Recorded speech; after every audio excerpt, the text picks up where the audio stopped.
Jesus prophesied that his second coming would be as in the days of Noah. But as the days of Noah were, so also will the coming of the Son of Man be.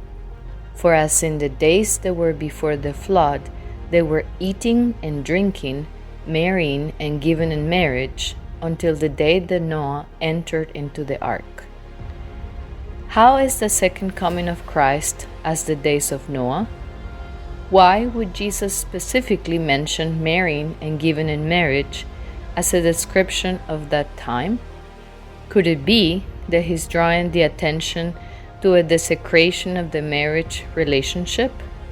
Indeed, the main abominations in the time of Noah were in connection to the defilement of the temple of the Holy Spirit through the tampering with the bloodline and engaging in illicit sexual relationships. These two areas constitute the tests of our day, with the manifestation of the number and the image of the beast. Importantly, Jesus' second coming is also as the days of Noah in terms of the timeline that God gave for the destruction of the world then, an ultimate inhabitant of the post-diluvian world. This timeline applies to our days, as you will discover in the videos in this series. Before destroying the world through a flood, God warned about the decided judgment and provided an ark of safety for all those who would hear the warning and enter therein. God does not change. The sign of the Son of Man, which announces the second coming of Christ, is the ark of truth and protection from deception that he has provided for our time. God has sent warnings about the time of his wrath and the destruction of the world by fire before his second coming. The prophesied time of God's wrath before Jesus' second coming has begun, and the destruction of the world by fire has been ignited.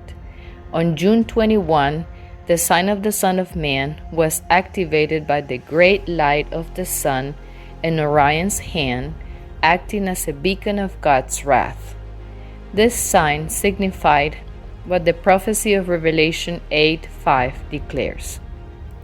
And the angel took the censer and filled it with fire of the altar and cast it into the earth. And there were voices and thunderings and lightnings and an earthquake. As in the days of Noah, 7 days later, on June 27-28, the beginning of the manifestation of God's wrath upon the world was shown through the fiery riots in France that stormed the nation. God warned back in 2015 what the consequences of the flood of immigration would be in countries around the world.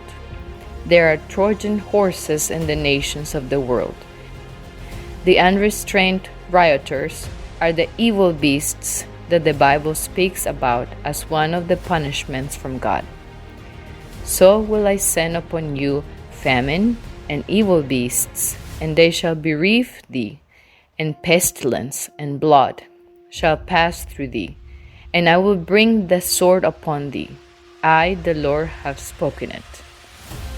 A question that arises is, why would the wrath of God begin to manifest in France?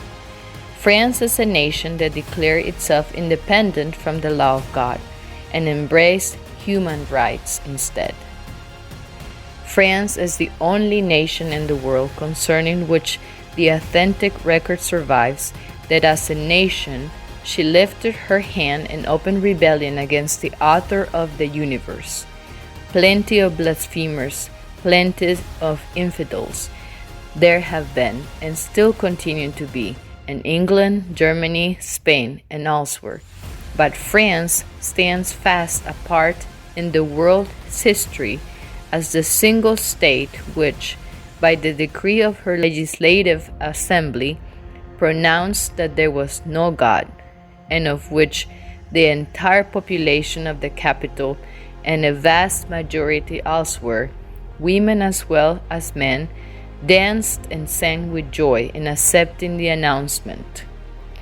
France, as a representative nation of Europe, endured the beginning of the modern reign of destruction of the world, but this time by fire, as it is prophesied. But the day of the Lord will come as a thief in the night, in the which the heavens shall pass away with a great noise, and the elements shall melt with fervent heat. The earth also and the works that are therein shall be burnt up. Where will this type of destruction spread to next in the world? One may consider that France gave an iconic gift to the US, a nation from the New World that also has rebelled against God. This nation enshrined the image of the beast in its constitution by legalizing homosexual marriage, and exerted its influence on other nations to follow on the same footsteps. Darkness has befallen on this nation also, with the smoke from the wildfires in Canada covering many states.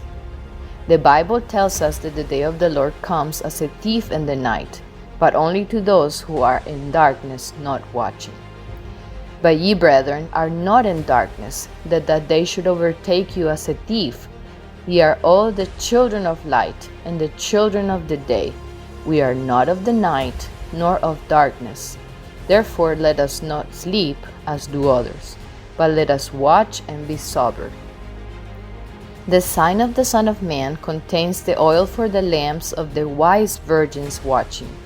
The timeline of the destruction of the world, as in the days of Noah, corroborates the testimony of the sign of the Son of Man about the impending complete destruction of the world. We invite you to tune in for upcoming videos where we will show what the timeline of Noah indicates in the context of the time frame of the sign of the Son of Man. We will also show the modern counterpart of the 120 years of Noah's preaching, and how the warnings given during that time are shown on the sign of the Son of Man. We also invite you to read upcoming articles on our website explaining more details on all these relevant topics.